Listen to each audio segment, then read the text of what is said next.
안녕하세요. 김 공장장입니다. 지금부터 CGMP 3개월 완성 2강 강의를 진행하도록 하겠습니다. 지난 시간에 이어서 작업소의 위생입니다. 작업소의 위생은 일반 제조업 허가를 받을 때 거의 비슷한 수준으로 진행이 되는데요.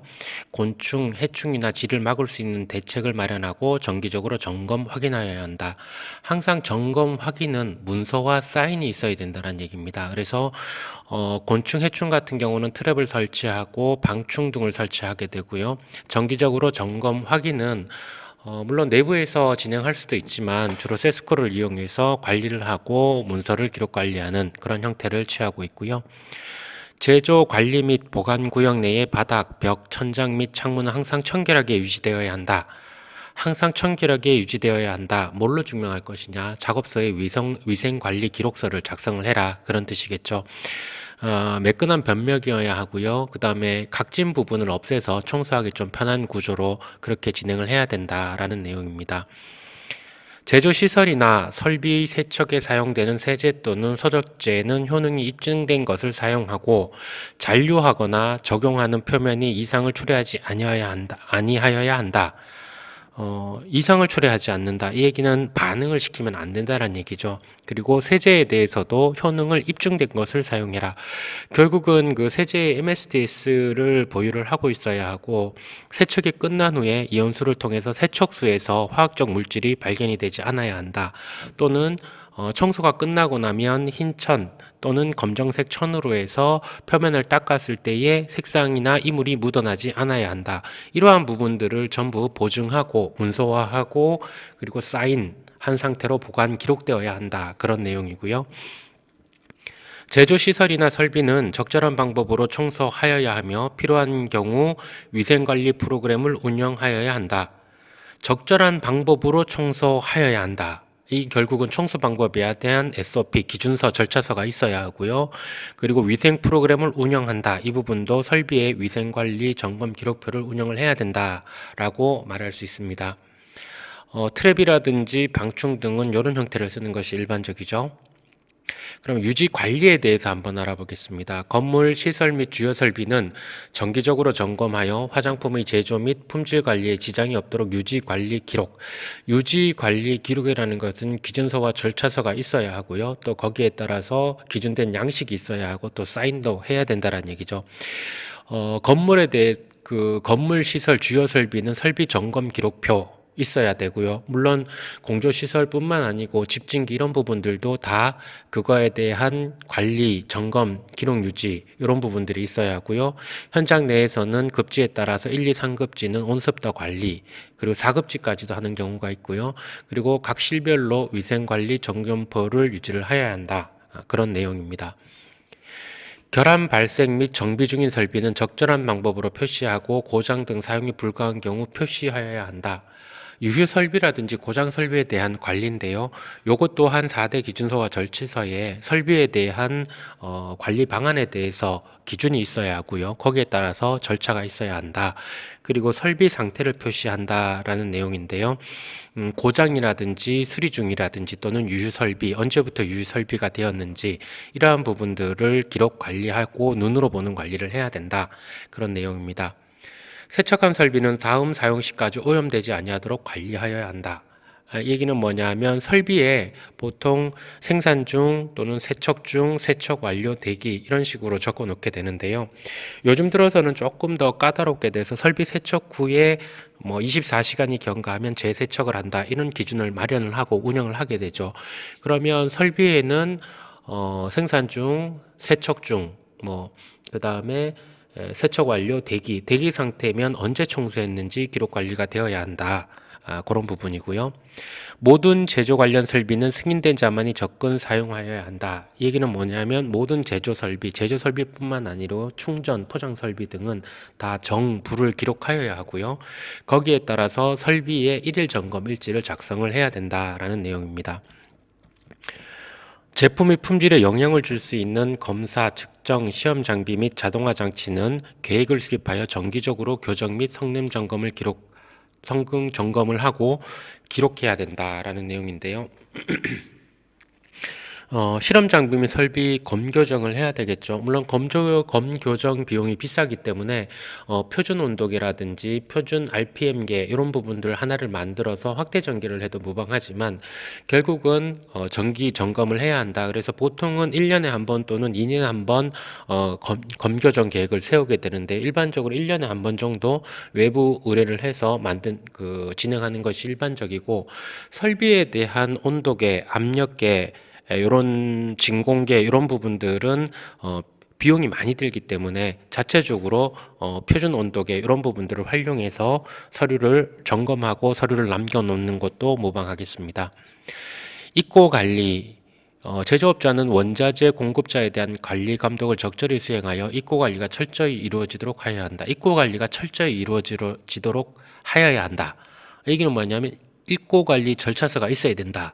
그리고 또 거기에 따른 기준도 있어야 되고요. 그래서 그 기준에 맞게 원부자재 업체를 평가하고 그다음 입고 검사 성적서를 만들고 그리고 입고 검사에 대해서 문제가 생겼을 경우에 부적합 장소를 운영하고 또 반품 회수 절차까지도 입고 관리에 집어넣어서 운영해야 된다라는 내용이고요.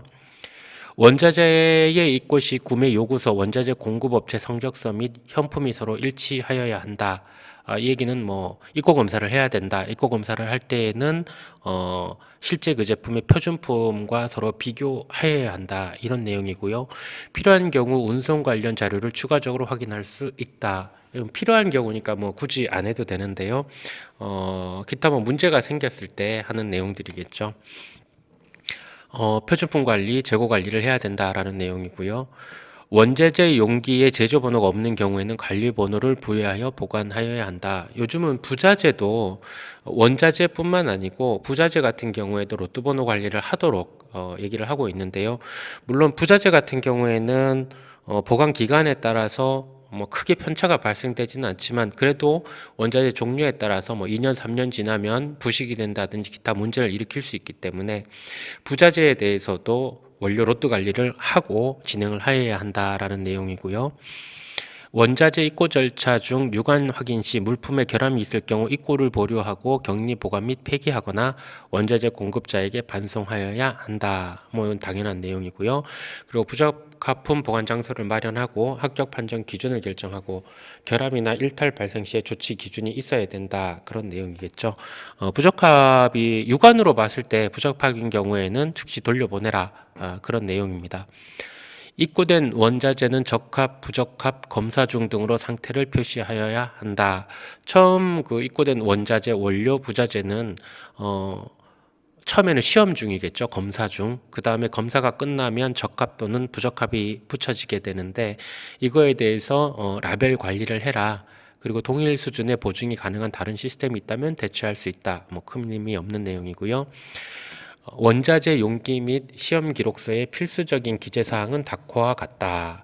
원자재 공급자가 정한 제품명, 그리고 공급자명, 수령일자, 공급자 부여한 제조 번호 또는 관리 번호, 뭐 이렇게 되겠죠.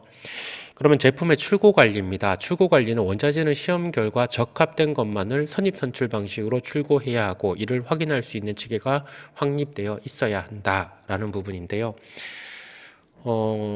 시험 결과는 진균, 곰팡이 같은 경우는 약 5일 정도 미생물 검사를 하게 되겠죠. 그럼 생산 완료 후에 3일 또는 5일 내부 규정이 있어야 하죠.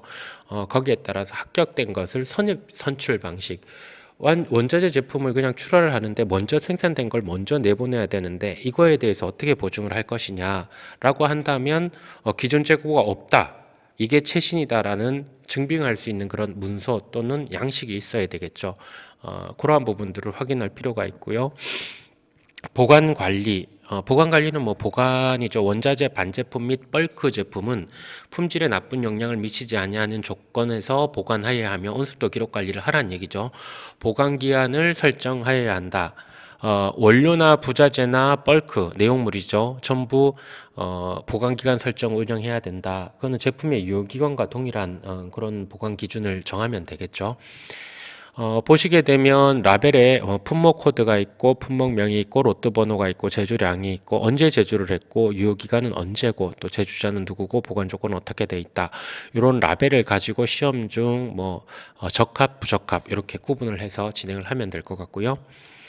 원자재 밤 제품 및 벌크 제품은 바닥과 벽에 닿지 않도록 보관하고 벽에 닿지 않도록 벽에서 이물질들 물들이 흘러서 제품에 오염을 시킬 수 있기 때문에 바닥에서부터 이격을 한 상태에서 보관을 하고 다이나 대차에 보관을 해야 되겠죠. 그리고 벽에서부터 10cm 이격된 상태에서 모든 물건들 완제품이든 원자재든 부자재든 원료든 다 보관을 그렇게 해야 된다라는 내용이고요.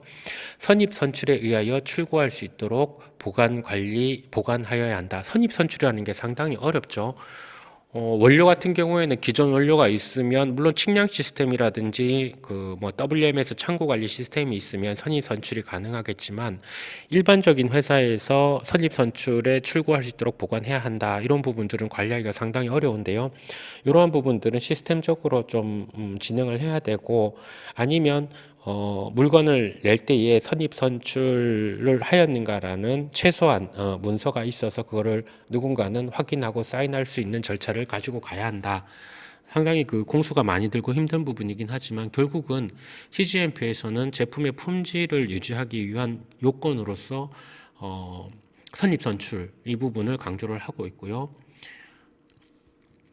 원자재 시험 중인 제품 및 부적합품은 각각 구분이 아니고 구획된 장소에 보관해야 한다. 완전히 분리가 되어야 하죠. 그래서 보통은 원료 창고라든지 부자재 창고 내에 한쪽 랙을 완전히 부적합품 이렇게 해서 빨간색 띠를 두르고 구획하는 경우가 있고요.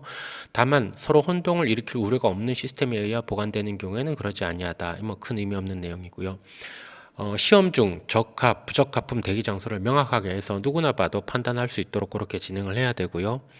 설정된 보관 기간이 지나면 사용의 적절성을 결정하기 위해 재평가 시스템을 확립하여야 하며 동 시스템을 통해 보관 기한이 경과한 경우 사용하지 않도록 규정하여야 한다. 설정된 보관 기간이 지나면 다 버리란 얘기는 아닙니다. 그래서 그게 품질적으로 문제가 없다라는 재평가 시스템을 확립하고 원료든 부자재든 내용물이든 마찬가지고요. 그런데 그게 문제가 없다라는 부분을 증빙하기가 상당히 어렵기 때문에 물론 원료 같은 경우는 품질을 다시 재검을 해서 6개월을 연장하고 1회에 하나에 연장하고 2회까지는 안 된다. 이런 내부 규정을 세워서 진행할 수는 있지만 그래도 사용 기간이 지나게 되면 웬만하면 폐기하는 것이 바람직하다. 그런 내용입니다. 재평가 방법을 확립해 두면은 보관 기간이 지난 원료를 재평가할 수 있는데요. 그렇더라도 원료의 최대 보관 기간을 설정하는 것이 바람직하다. 원료의 최대 보관 기한은 자체적으로 설정할 수 있겠지만 증빙 자료가 안 되겠죠. 그래서 원료 업체에 제공해주는 최대 보관 기간, 원료의 유통 기한을 활용하는 것이 일반적이라고 볼 수 있습니다. 물의 품질은 적합 기준을 사용 목적에 맞게 규정하여야 한다. 물은 여러 가지 용도로 사용되죠. 상수로도 사용되고 세척수로도 사용되고 또 생산 중에 이온수로도 사용이 되고 여러 가지 방법이 있는데요. 물의 품질은 정기적으로 검사해야 하고 필요시 미생물학적 검사를 실시하여야 한다. 정제수에 대해서 일일 정제수 실험 일지를 작성하고 미생물 실험은 일주일에 1회를 실시한다든지 이런 자체적인 기준을 마련하고 거기에 따라서 운용하여야 하고요.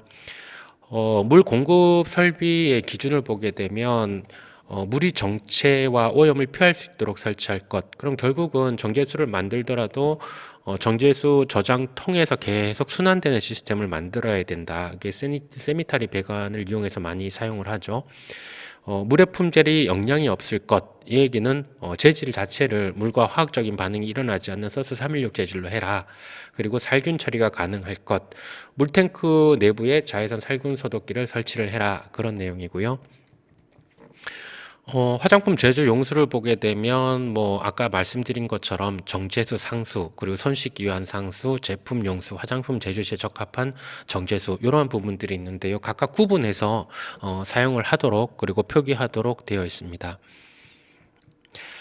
미생물 같은 정제수 같은 경우에는 외관 pH 그리고 총 유기체 탄소 전도도 뭐 이런 것들을 일일 성적서 관리를 하게 되는데요. 그리고 또 주간별로는 위치별로 일정 포인트를 지정을 해서 일주일마다 한 번씩 미생물 검사를 하게 되는데요.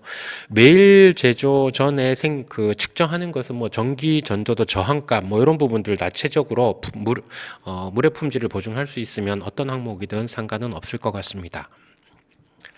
용수 개통도도 이렇게 만들어서 진행을 하는 것이 좋을 것 같고요. 기준서 등 이렇게 해서 제조 공정의 모든 단계를 통하여 추적성을 제공함으로써 CGMP에서 가장 중요하게 다루는 것이 교차오염 방지라고 말씀드렸고요. 두 번째는 제품의 추적성 이렇게 말씀드렸는데요.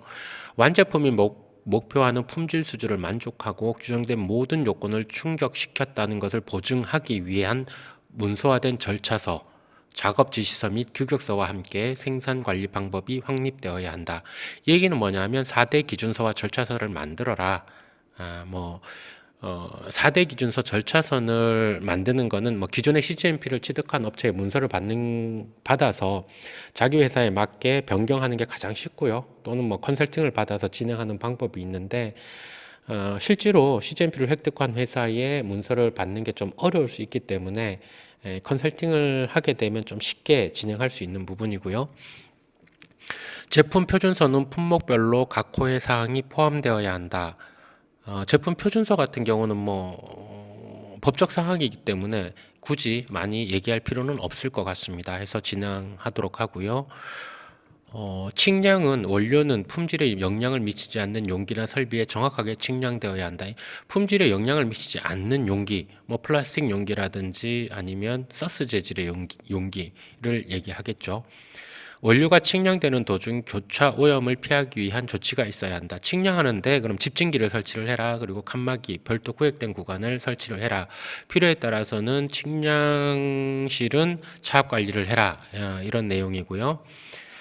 보통은 그 2명이 작업을 진행하는 것을 권장하게 되는데 필수 사항은 아닙니다. 그래서 측량 시스템이 설치되어 있다면 풀프루프가 가능하기 때문에 한 명이 측량을 진행을 해도 무방하다. 그래서 무조건 2명이 할 필요는 없는 내용이고요.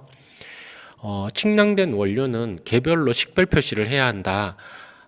물론 개별 측량을 요구하지는 않습니다. 다만 혼합 측량을 하였더라도 그 혼합 측량된 내에 어떤 원료가 몇 그램, 몇 킬로가 측량되어져 있는지 그래서 제조하는 작업자가 체크할 수 있도록 개별 식별 표시를 할 필요가 있고요.